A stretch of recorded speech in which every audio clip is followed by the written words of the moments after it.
سید سلمان شاہد صاحب.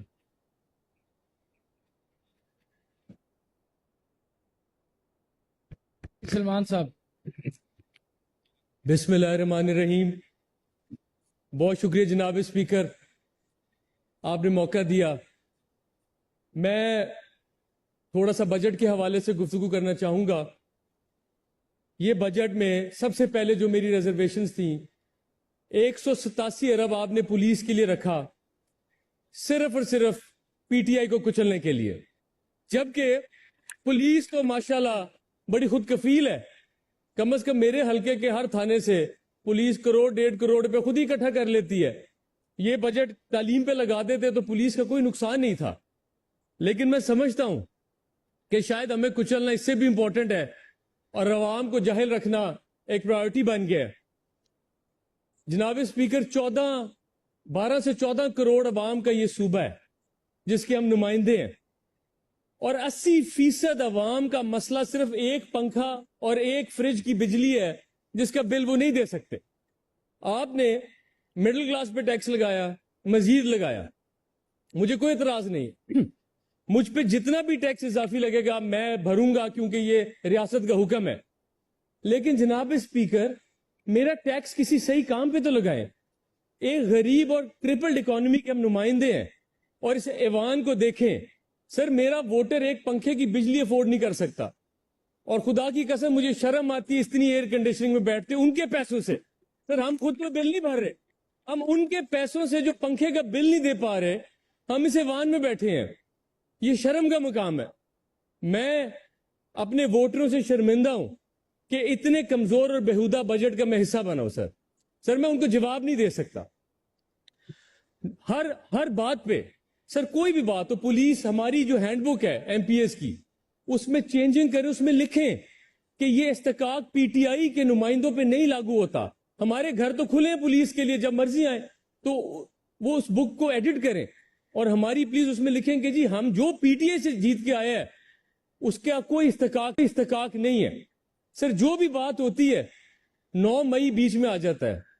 میں گزارش کرتا ہوں کہ جو انوالو تھے 9 مئی میں انہوں نے بھی معافی مانگی، جو نہیں تھے انہوں نے بھی معافی مانگی. سر جو زندہ ہیں انہوں نے بھی معافی مانگی، جو مر چکے انہوں نے بھی معافی مانگی. سر ریاست تو ماں کے جیسی ہوتی ہے، اب معاف کر دینا چاہیے. ماں تو وہ ہوتی ہے جو معاف کر دیتی ہے انسان کو.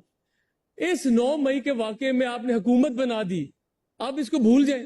سر آگے چلنا چاہیے. سر شاہ صاحب بجٹ پہ رہے نا. سر مجھے لڈن کی عوام نے ووٹ دی ہے. سر 10 سال سے لڈن پہ دولتانوں کی حکومت تھی، دولتانہ فیملی کی. سر 10 سال سے وہاں کا سیوریج ابل رہا ہے اور وہ حکومتی بینچز کے بڑے قریب فیملی. 10 سال سے. سر ہمارے ساؤکے میں ایک برج ہے لاہور شہر میں، سر 1 گھنٹے میں 1 مہینے میں میٹرو بھی چل جاتی ہے اربوں روپے کی. سر ایک برج ہے جس سے ساؤک اور چشتیاں کنیکٹ ہوتا ہے. 70 کلومیٹر کا وایا 4 میل میں عوام طے کر سکتی ہے، لیکن کوئی پوچھنے والا نہیں، کوئی سوچنے والا نہیں ہے سر ان کا.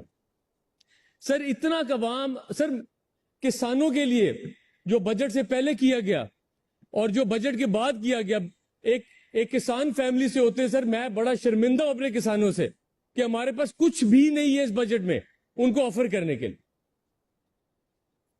سر 25 ارب روپے سر جو گندم کے پاسکو نے کیا ہے کسان کے ساتھ، مجھے ڈر ہے کہ اگلی فصلوں میں کسانوں نے گندم نہیں لگانی، لیکن اس کا بھی فائدہ سر کاکڑ صاحب جیسے لوگوں کو ہو جائے گا، باہر سے امپورٹڈ گندم منگوائیں گے.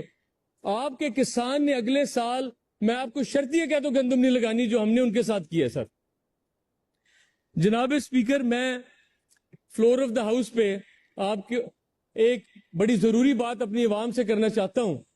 جب 9 مئی کا واقعہ پیش آیا، کچھ نون لیگ کے دوستوں نے سر مجھے کہا کہ جی عمران خان صاحب کو جیل ہو گئی ہے اور آپ دیکھیں گے کہ ان کو 2 مہینے میں امریکی آ کے لے جائیں گے کیونکہ یہ امریکنز کا اثاثہ ہے عمران خان.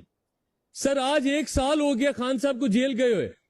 سر ہم نے دیکھا کوئی قطری، کوئی اسرائیلی، کوئی امریکی نہیں آیا خان صاحب کو بیل آؤٹ کرنے. خان کو بیل آؤٹ کرنے 8 فروری کو عوام آئی، الیکشن میں ووٹ دے کے دکھایا کہ خان ہی اس عوام کا پولیٹیکل ایسٹ ہے، صرف عمران خان ہے. سر بجٹ پہ رہے نا. سر 2 منٹ. سر ہمیں سر تھوڑا سا غریب عوام کے اوپر بجٹ دینا چاہیے تھا. جو میں سمجھتا ہوں تعلیم کے لیے سر رقم ہی کوئی نہیں رکھی آپ نے. پینشنوں کے لیے اربوں روپیہ, 19,000 ارب سے 10,000 تو ہماری قرضوں میں نکل جانا ہے, 33% ہماری ڈیفنس نے لے جانا ہے. سر ہمارے پاس پھر ہم اسی مفلسی میں رہیں گے, اور مجھے لگتا ہے کہ ہمیں مفلسی میں رکھ کے ہی طاقتوروں کو فائدہ ہے کہ ہم اپنے حق کے لیے بول نہیں سکیں گے. سر انگریزی کا ایک محاورہ ہے اسپیکر صاحب کہ سیلویشن لائز ود ان. ہم اپنے خود دشمن بن چکے ہیں سر, اور اس بجٹ نے شو کر دی ہے کہ ہمیں 80% عوام کی کوئی پرواہ ہے ہی. کمشنروں کے گھروں کی رینوویشن ہو رہی ہے, آر پی اوز کے گھروں کی رینوویشن ہو رہی ہے. اسی وجہ سے بیچارے ایس ایچ اوز خود کفیلی پہ اپنا تھانہ چلا رہے ہیں, پرچہ دینے کے بھی پیسے لیتے ہیں, پرچہ خارج کرنے کے بھی پیسے لیتے ہیں, لیکن کوئی سننے والا نہیں ہے, کیونکہ ہم نے پولیس کو پی ٹی آئی کو کچلنے کے لیے استعمال کرنا ہے, اس لیے ہم نے افسروں کو خوش رکھنا ہے. سر اس کے علاوہ اس بجٹ پہ میرے پاس بحث کرنے کے لیے کچھ نہیں ہے. سر بہت شکریہ آپ کے ٹائم کے اسپیکر صاحب.